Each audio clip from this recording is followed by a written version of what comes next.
From Esperanza United, I am Aida Negron, bilingual communication specialist, and this is Conversations Over Cafecito.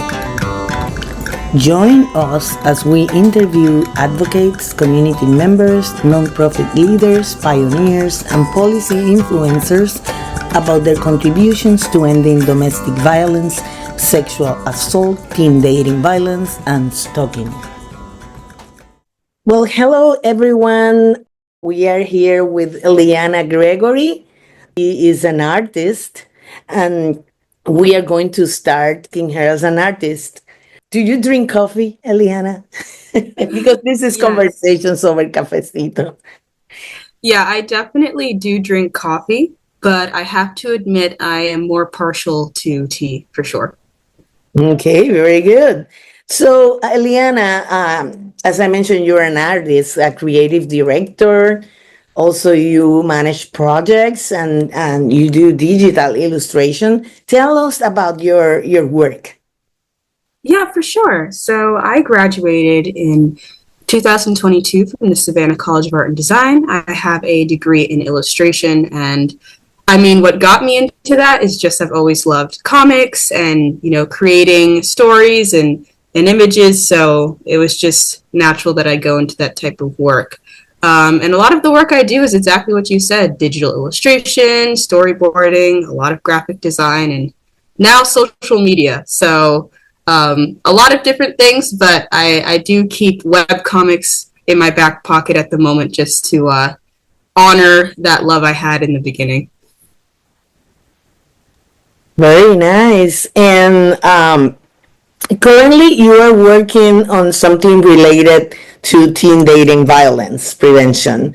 It's called the That's Not Love campaign. Can you tell us about the campaign, please? Yeah, for sure. And thank you so much for asking. So, That's Not Love is, as you said, a social media campaign, a webcomic, and an informational blog about what is and isn't love. We've been around for, actually, at the date of this recording, tomorrow will be 1 year now. And basically, we just talk about topics like abuse, healthy relationships, unhealthy relationships, and try to empower people by giving them a vocabulary to describe like if something's happening to them, or just to know more so maybe they can recognize like warning signs in the future. So, and what inspired this campaign? Yeah, so I started That's Not Love approximately 1 year ago. But the project really started in 2023. So I mentioned that I graduated from school in 2022. As we all know, that was kind of the tail end of the pandemic, just historically speaking. And during that time, I actually had just come out of a very unhealthy relationship. I was 22 years old. I just became a mom, and I was like, what the heck just happened to my life? So, of course, I just obsessively started researching things. And through that experience, I kept having the same thought over and over, which was, wow, I wish I had known this sooner. And with that as well, talking to other women in my life and in support groups about the things that I went through, I learned a lot. I learned, one, that this stuff is not rare, right? Like, it happens to a lot of people. I learned that a lot of women in my life had similar experiences. I mean, I was just talking to my mom the other day, and I counted like 20 people on my hand who, like, throughout different generations that we just knew, who had gone through either just an unhealthy relationship or an abusive relationship.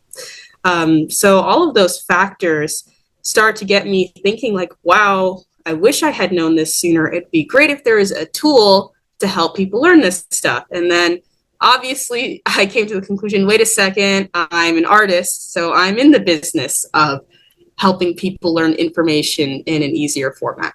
And that's kind of how the idea for That's Not Love came into shape. So it started primarily as a webcomic, like short form content to learn about different topics around abuse. But the campaign really began in October 2024 for Domestic Violence Awareness Month. We had a lot of the art. So I just started thinking, hey, we can transform this so there's more opportunities for people to learn, right? Because there's information out there, but there's so many ways people are using social media and the internet now that it helps to kind of find them on all of those platforms. Okay, wonderful. You mentioned abuse. How do you talk about abuse, which is a very sensitive topic for people, and especially for young people? How do we talk about that without overwhelming them? Yeah, so that was the first question that I started asking myself. Because one, as an artist, when you're creating work, you always think, who's your target audience? And how do I design for that target audience? Um, and honestly, at the end of the day, I was the target audience because I had gone through a situation. So I knew that one, if you're going through something like this, you might be in denial. So I didn't want to search up anything about unhealthy or toxic relationships because in my head, that would be admitting or exploring what was probably going on. So, a lot of times if you're going through this, unless it's really bad and you get to the point where you're like, man, something's really wrong, you might not even want to touch this content. You might actively want to avoid it.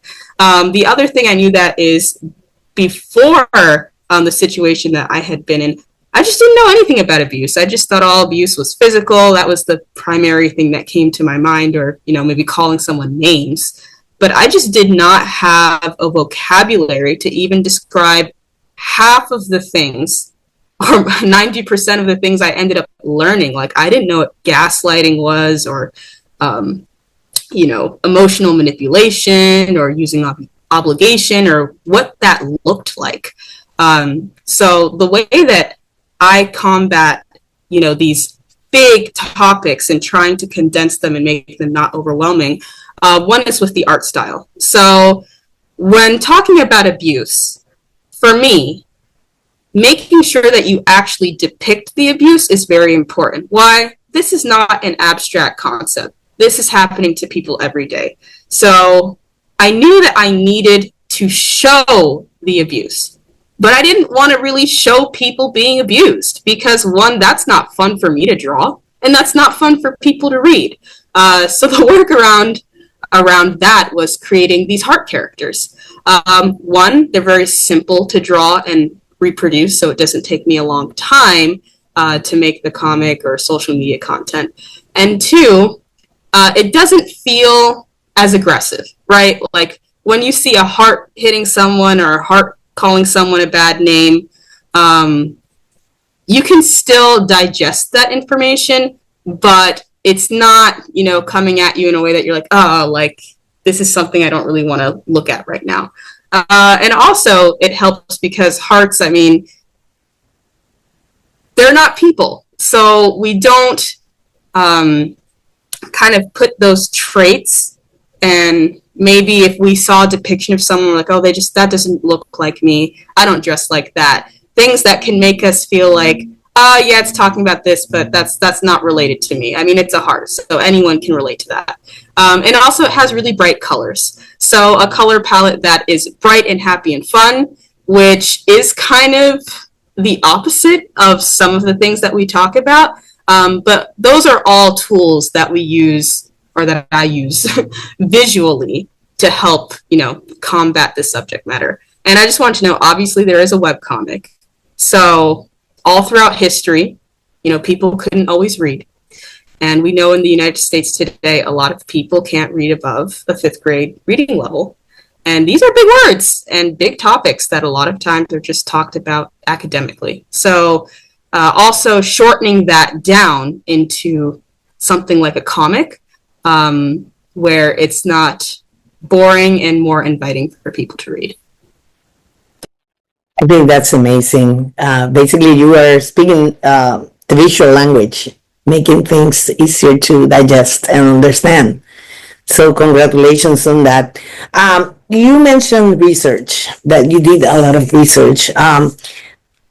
Can you talk a little bit about myths that people have about teen dating violence, things that are common belief, but it's not like exactly like that. Yeah, for sure. So, one, I just want to point out there's so many myths about, abuse and dating violence in general. It's hard for adults to even know, what is real, not real, and combat their own thoughts. For teens, it's even harder, right? So, I think most people, there's a myth that abuse maybe only happens to adults. And maybe that not it only happens to adults, but that the most severe forms of abuse only happen to adults.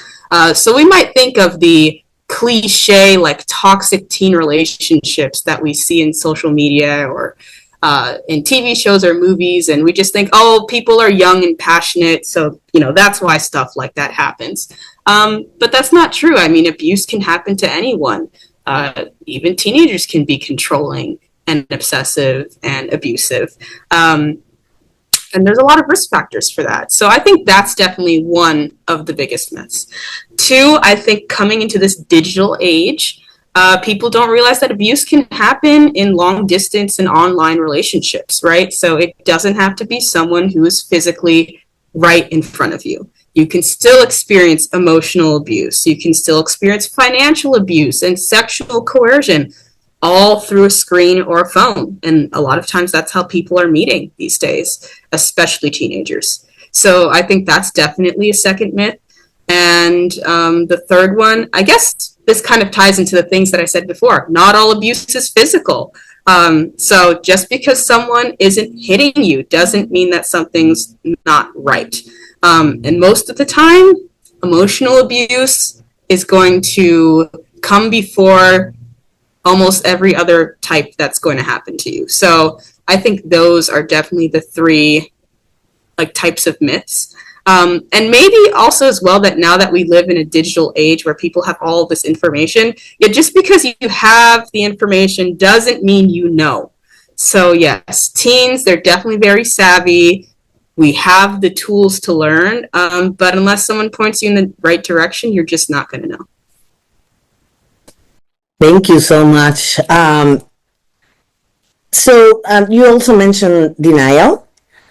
So maybe a young person we know is experiencing this kind of situation, and maybe we can help. But how can we spot the signs? What are the red flags, or some of them that may be present, and we can spot that someone is being abused? Yeah. So I think that's very important, especially for parents and friends, because when you're a teenager, I mean, unless you're 18, you're not really legally an adult here. So your parents and your friends have a very big impact on your health and your life and steering you in the right direction. And even teachers, right? So how do we spot the signs? And I think there's two ways. Because one, if you are going through abuse, if you're seeing abusive behaviors out of someone, and if you're, a parent who has a kid that maybe you're worried your kid might be in an abusive relationship, it's going to present in different ways, right? So there's, maybe internal ways that you notice that your kid is acting different. And that might be, you notice they're a little bit more withdrawn, or when they don't want to talk about their relationship, or if they do talk about their relationship, there's kind of weird things going on. A lot of, power and control we talk about a lot, right? Maybe they're more anxious or depressed, or they say that they feel confused. You might not have that relationship with your teenager, so they might not even be talking to you about it. But you might notice, maybe external things that you notice about the relationship. Like, they spend a lot of time together, which is normal, but is it too much? If you notice their partner trying to control the way that they dress or who they hang out with, and not in a caring way, but in a way that is controlling. Or you notice that they're on their phone all the time with this person, but it's not positive, right? Because there's, you're young and you're in love and you want to spend all your time with this person, but Is that usually a positive experience, or are you noticing your child or your friend is always coming out of these meetings with, a negative experience, or something's just like there's always fights or something's not going on. So I think that there's like those internal and external ways that you can notice. I also think, especially coming from the perspective of like I'm a parent now, is when I was going through the situation that I had, yeah, I didn't tell my parents. Why would I? I mean, one, it was embarrassing. Two, I didn't even quite know what was going on yet. So I didn't want to put a name to it and say, oh, this person is doing XYZ and then be wrong. Right. And three, I just think it's just hard for people to be vulnerable with their parents. I mean, you want to be independent at that age, and if you make a mistake, you don't want your parents to be right. So those are definitely all factors that can make it hard for a teen to even talk to someone about this, or as a parent for you to even know. But that being said, I would say that, learning the warning signs is so important. Learning what types of abuse even exist, so that if you can observe, a relationship, and you can maybe hear some conversations and you'd be like, hey, that sounds like gaslighting. That doesn't sound right. It are all important tools to have, even to spot this stuff. Because, right, like doctors get trainings to see things. I mean, we look at those x-rays on the screen and you're like, well, I don't even know what I'm looking at, right? But someone who's trained can look at that photo and be like, this, and this, and point it out. So obviously equipping yourself with knowledge will also help you spot those signs as well. And I kind of went on a tangent here, but all of those things are important to spotting the signs of teen dating violence awareness. Thank you, Elianna. What can you say to teens or parents that are listening to us right now? What can you tell them about abuse? Yeah. One, I can say abuse can happen to anyone, right? It can happen to you no matter your age, no matter how smart you are or smart you think you are, and that you will see all the signs. That's what I thought. Yeah, it can happen to anyone at any stage in your life, right? Two, abuse, it doesn't discriminate, and there's many forms. So, maybe someone's not going to smack you across the face, the first time you have an argument, and they might never put their hands on you. That doesn't mean it's not abusive. There's emotional abuse, there's financial abuse, there's sexual abuse. And it might not be someone just forcing you to do something you don't want to do. It could be a long process of breaking you down and making you feel bad. So I'll say that abuse can be very discreet at times. And it doesn't happen overnight. So some people, the relationship goes bad really fast, and that can be confusing. But for other people, it can take a year, 2 years, 3 years for them to really even realize what situation they're in. So I would say that, learning those warning signs is important, because it just doesn't happen overnight. You're not going to get a crystal ball that says, hey, break up now, and people don't have labels on top of their head that tell you, hey, I'm going to do XYZ to you. I would also say that if you feel like you can't talk to your parents about something that is happening to you, talk to a friend. I mean, or just someone who you can trust. And if you don't have those avenues, because, we all have different social situations, if you feel like you need to hide something about your relationship because you're worried, oh, if I tell my friends my boyfriend or girlfriend did this, that they're not going to like them anymore, and that's why you're hiding information, definitely, note that that's a red flag. Right? Relationships are not things that are meant to be hidden. There's transparency. You should be happy to share things, and everyone has arguments and problems. And issues, that's normal. But when you start feeling like you need to hide the issues that are happening in your relationship, you don't want people to know, you're ashamed about it, that's a red flag. I would definitely say all know that this happens to a lot of people. Okay, like this is not personal, right? When I got out of my relationship, I struggled a lot because why did this happen to me, right? And I started to learn this happens to so many people. Unfortunately, it's a pattern. So you're not the first, unfortunately, but there are a lot of networks of people to support you. And that being said, you don't have to be ashamed of what happened in a relationship because we've all gone through it. So I would definitely say all of those things. Thank you so much, Elianna. We hope your campaign continues to be successful and that you have many more campaigns coming up, because this is a great service to people, especially for teens. So thank you so much for being here with us. Yeah, thank you so much for having me. This has been another episode of Conversations Over Cafecito, presented by Esperanza United, formerly known as Casa de Esperanza.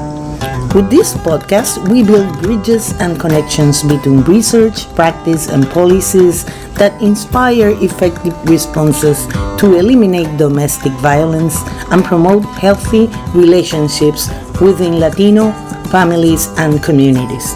For more information, visit esperanzaunited.org. This program was produced by the staff of Esperanza United, and the music was composed by Joey Horton. I am Aida Negron, bilingual communication specialist. Thank you for listening. Until the next time.